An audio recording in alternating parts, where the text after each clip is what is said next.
Ми йшли коло дуги, вовк метрів за 20 від нас перейшов дорогу, подивився на нас, тут пахує.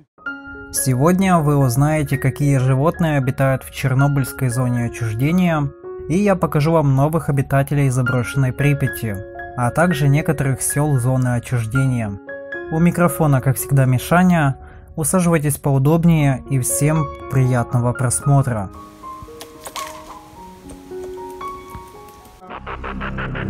Путеводитель по Чернобылю – это уникальные видео, в которых я, как сталкер Чернобыльской зоны отчуждения, рассказываю вам о конкретных локациях Чернобыльской зоны без сталка и прочей болтовни. Только конкретика и по делу. Украинское Полесье – это край, который находится в объятиях бесконечных лесов.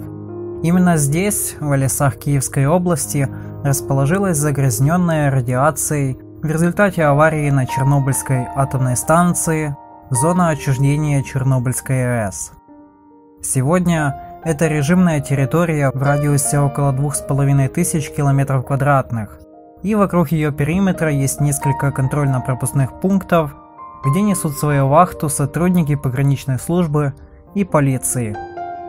Внутри этой замечательной территории расположился уникальный заповедник, где проживает множество диких животных, от оленей, лосей и кабанов до опасных хищников.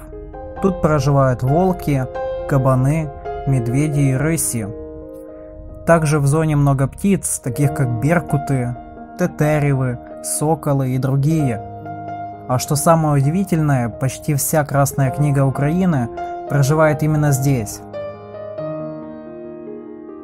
Животным в зоне отчуждения намного легче, так как тут очень мало людей. Сегодня самые известные животные в зоне – это лошади Пржевальского, дикие коровы неподалеку от села Лубянка, также полумифический мишка возле села Глинка, ну и, конечно же, волк. Лошади Пржевальского – это дикие и очень часто милые животные, которые с большой опаской и интересом смотрят на человека в зоне. Максимально такая особь может подпустить к себе человека или самостоятельно подойти к нему не более чем на 30 метров. Дальше лошадь будет стоять и пристально наблюдать своего незваного гостя. В зоне отчуждения лошади Пржевальского появились в середине 90-х годов. Их перевезли сюда из заповедника Аскания Нова, как некий эксперимент, и что хочу сказать, он удался. Если еще в середине 90-х в Чернобыльской зоне было несколько лошадок, то на сегодняшний день лошадей Пржевальского насчитывается около 170 особей по всей зоне, и с каждым годом их популяция будет расти. Друзья, лошади Пржевальского пасутся. Смотрите, их целый табун.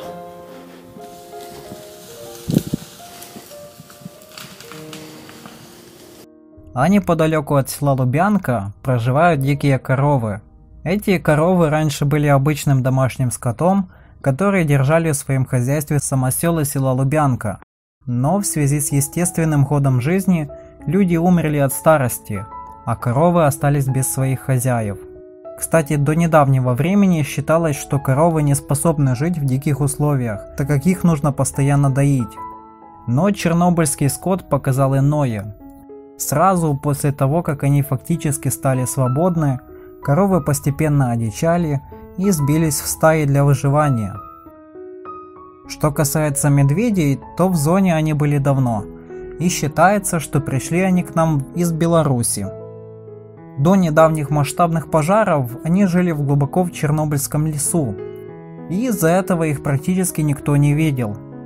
И все изменилось после крупных пожаров в 2020 году, когда сгорела большая часть леса в зоне, и многие животные попросту были вынуждены искать себе новые территории. Хищники охотятся здесь на таких животных, как олени, косули и зайцы и прочее. В основном тут по большей мере охотятся волки, это короли лесов Чернобыльской зоны. И я говорю так неспроста, ведь чего только стоит услышать вой волка летней ночью в глубоком лесу, да еще под полнолуние, когда ты находишься в одиночном походе. Хищные птицы же в основном охотятся здесь на грызунов. Самая известная ночная хищница в Чернобыльской зоне – это, конечно же, сова. Ночью у сов нет конкурентов вроде беркута или сокола. Она свободно летает низко над полями и травой и выискивает свою добычу. Также совы иногда сидят на ветках в засаде, и бывали случаи, когда мы светили в лесу фонарями и видели маленький отблеск от глаз совы. В зоне также можно встретить лосей, кабанов, лисиц. Кстати, лисы в зоне очень любопытные, и иногда самые умные особи умудряются приручить человека. К примеру, вот кадры автомобильной трассы Детятки ЧС. Был также в зоне лис Сёма, но в 2022 году судьба этого лиса мне неизвестна. Сёма часто подбегал к туристам, а иногда приходил на квартиры к сталкерам, чтобы те его подкормили. Зона отчуждения также кишит разными насекомыми. Летом любопытного сталкера замучают мошкара, комары и клещи. Насекомые тут настолько не знают цивилизацию, что обычные покупные спреи против них не работают. Поэтому я не советую посещать зону летом, если вы не любите комаров. Осенью комары наконец-то пропадают, но появляется лосиная муха. Эта маленькая с виду букашка может доставить много неприятных ощущений сталкеру. Если вы увидите эту муху, то, конечно, не пугайтесь. Она всего лишь прилипает к одежде, а потом начинает ползать по телу. Ощущения, конечно, неприятные, но ничего не поделать. Полностью избавиться от этих мух вы сможете только после похода в Чернобыль. Помимо лесов, живность облюбовала и заброшенный город Припять. На 100%, конечно, неизвестно, кто именно проживает в этом городе, но из самых известных новых жителей Припяти можно выделить лося, который вольно разгуливает брошенным городом и его окрестностями.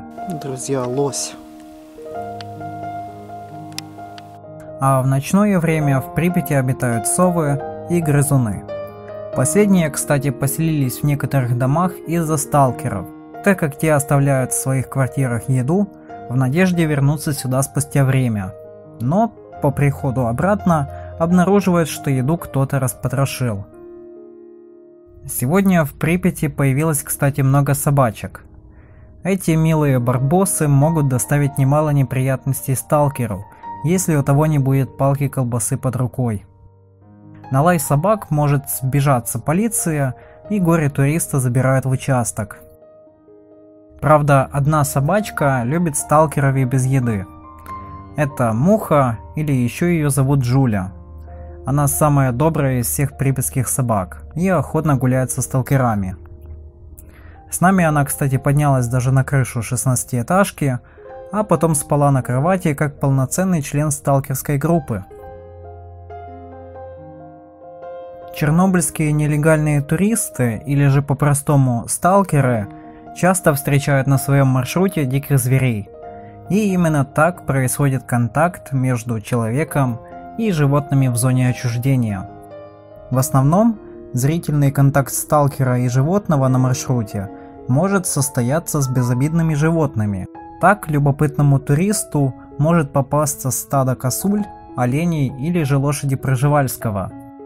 Лично на моем опыте были все вышеперечисленные встречи. Кстати, случаи преследования сталкеров волками не редкость. К примеру, вот фотографии из фотоловушки, где прошла группа сталкеров, а вслед за ними пошел волк. В большинстве своем такие встречи безобидны и проходят без происшествий. Но не стоит забывать о такой болезни, как бешенство. Так, например, если здоровый волк никогда не полезет близко к человеку, то больной бешенством может и напасть. И, пожалуй, самая большая опасность для человека в зоне отчуждения – это змеи. Вот хотелось бы взглянуть на этот дом. Ого, а тут так-то змеи ползают. Здесь их очень много, особенно в летнюю пору. и не всегда можно вовремя ее заметить. Кстати, десяток лет назад была история о том, как сталкер поймал укусившего его змею и обезглавил. Когда он вышел почти без сил на КПП, полицейские сильно удивились и, скорее всего, даже немного зауважали этого человека, и сталкера удалось спасти. Яд не успел проникнуть слишком сильно. Многим, наверное, будет интересно, откуда берут информацию о животных в Чернобыльской зоне отчуждения. Если вкратце, то существуют специальные сотрудники в зоне, которых мы зовем егерями. И именно они следят за флорой и фауной в Чернобыльской зоне отчуждения. Эти люди ставят в зоне фотоловушки на ключевых тропах. С помощью таких камер можно узнать, что человек интересен волку, и он взял след в сторону проходящих несколько часов назад сталкеров. Или же можно увидеть, как те самые волки загоняют свою добычу. Работает такая камера по принципу срабатывания датчиков движения, или в некоторых случаях она срабатывает на резкий звук. Однажды и я попадал на такую камеру. Как радиация влияет на животных? Бытует миф, что радиация для животных в зоне безвредна, и представители фауны прекрасно адаптировались к окружающей среде. Теория, конечно, интересна, учитывая то, что самоселы вернулись в свои дома и также дожили до старости много лет в зоне отчуждения, пребывая при очень высоких полях радиации. Но, наверное, это и не совсем так. Хоть и воздействие радиации на животных толком не изучено, радиация, конечно, беспощадна ко всем живым организмам, и животные здесь не исключение. Ученые говорят, что организм животного в Чернобыльской зоне просто не успевает получить непоправимую дозу облучения, так как часто многие стают добычей для хищников.